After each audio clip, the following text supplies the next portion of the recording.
In blood gas transport, most of the attention goes to oxygen transport by hemoglobin, and the transport of carbon dioxide seems to be a little overlooked. However, carbon dioxide transport is equally important, if not more important, than the transport of oxygen. This is because carbon dioxide transport has important implications in both blood gas homeostasis and pH homeostasis. There are three forms by which carbon dioxide is transported in the blood. Carbon dioxide is transported as simply dissolved CO2, as a complex with hemoglobin called the carbaminohemoglobin complex, where it reversibly binds to free amino groups on hemoglobin, and finally as bicarbonate. So how much of the carbon dioxide is transported in these forms?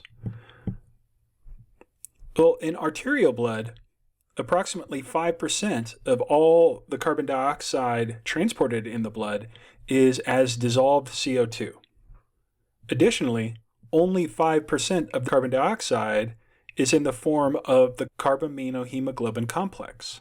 This means that the vast majority, approximately 90% of the carbon dioxide in arterial blood, is in the form of bicarbonate. So how does the carbon dioxide get converted into bicarbonate? A majority of the conversion of carbon dioxide into bicarbonate occurs within red blood cells. This is because red blood cells are enriched in the enzyme carbonic anhydrase, which vastly accelerates the reaction to convert carbon dioxide into bicarbonate. During carbon dioxide loading in the systemic capillary beds, a vast majority of the carbon dioxide that diffuses into the blood enters the red blood cells. This rush of carbon dioxide entering the red blood cells drives this reaction with water to form carbonic acid. It is this reaction that is catalyzed by carbonic anhydrase. Carbonic acid is a weak acid, but because of its pKa of approximately 6.1, virtually all the carbonic acid that's formed in the red blood cells disassociates into a bicarbonate and a free proton. The process where bicarbonate is produced during carbon dioxide uptake in systemic capillary beds is beautifully orchestrated with the oxygen unloading that also occurs in these systemic capillary beds. The blood entering these capillary beds is systemic arterial blood, which has a high partial pressure of oxygen and a relatively low partial pressure of carbon dioxide. Remember, the vast majority of oxygen in this blood is bound to hemoglobin, which at partial pressures in the arterial blood is nearly saturated with oxygen.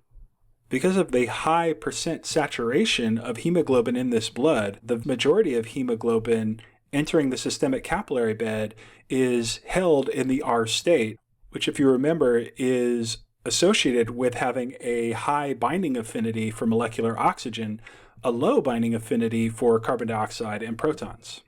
So here's how the loading of carbon dioxide is coordinated with the unloading of oxygen. Carbon dioxide produced by these metabolically active tissues diffuses down its partial pressure gradient into the blood plasma.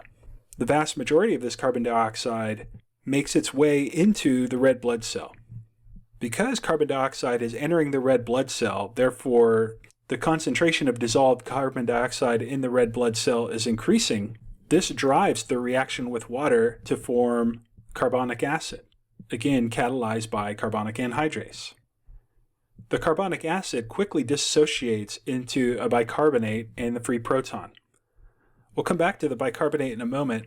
First, let's consider what happens to the majority of protons produced by this reaction.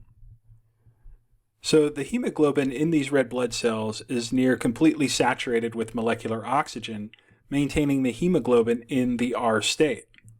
If you remember, in addition to being able to bind molecular oxygen, hemoglobin can also bind protons and carbon dioxide, amongst other molecules. Because we have this increased concentration of protons, this facilitates proton binding to hemoglobin.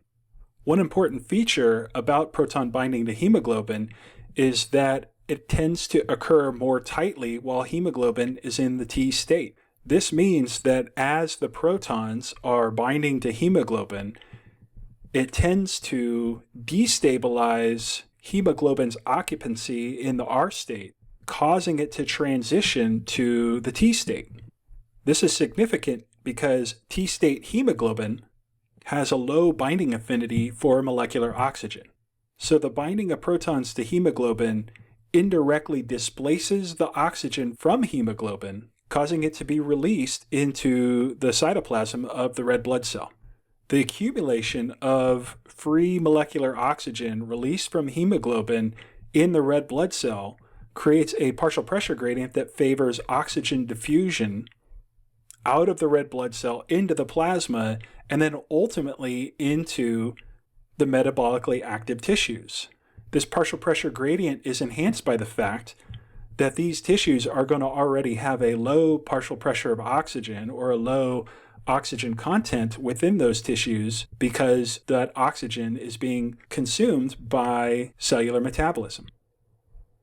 So what about the bicarbonate that was produced by this reaction?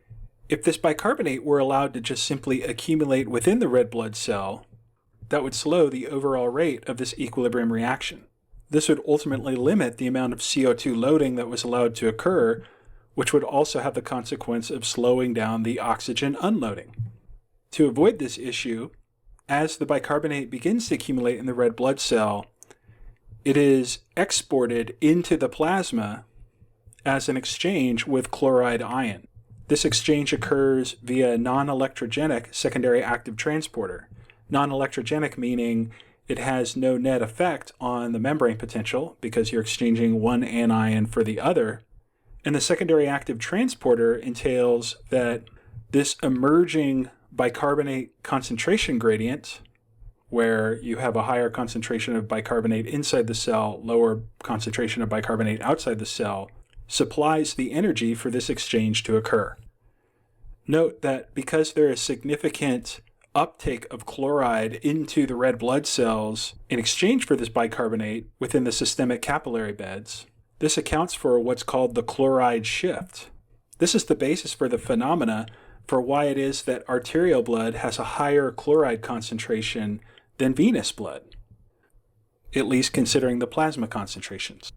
So an opposing process takes place within the pulmonary capillaries of the lungs where oxygen loading is favored and carbon dioxide unloading occurs.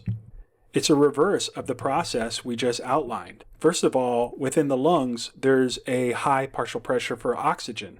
Remember that the pulmonary capillary blood entering the diffusion interface has a relatively low oxygen partial pressure.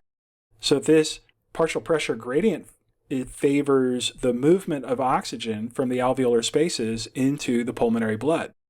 This oxygen eventually makes its way into the red blood cells where it binds the available oxygen binding sites on the hemoglobin molecules.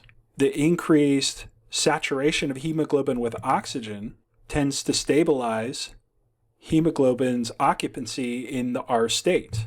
So this means that the hemoglobin molecules are pushed away from the T state and spend now more time in the R state, or have a preference for the R state.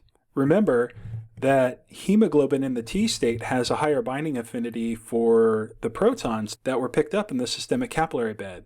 So now that hemoglobin is pushed into the R state, the binding affinity for those protons is reduced, and so those protons are released into the cytoplasm. The increase in free protons in the cytoplasm drives this equilibrium reaction back to the left in accordance with the law of mass action. So the protons are reacting with the bicarbonate to once again produce the carbon dioxide and the water. This helps create a partial pressure gradient for carbon dioxide, which will favor the unloading of carbon dioxide out into the alveolar spaces in the lungs, where the carbon dioxide partial pressure is relatively low.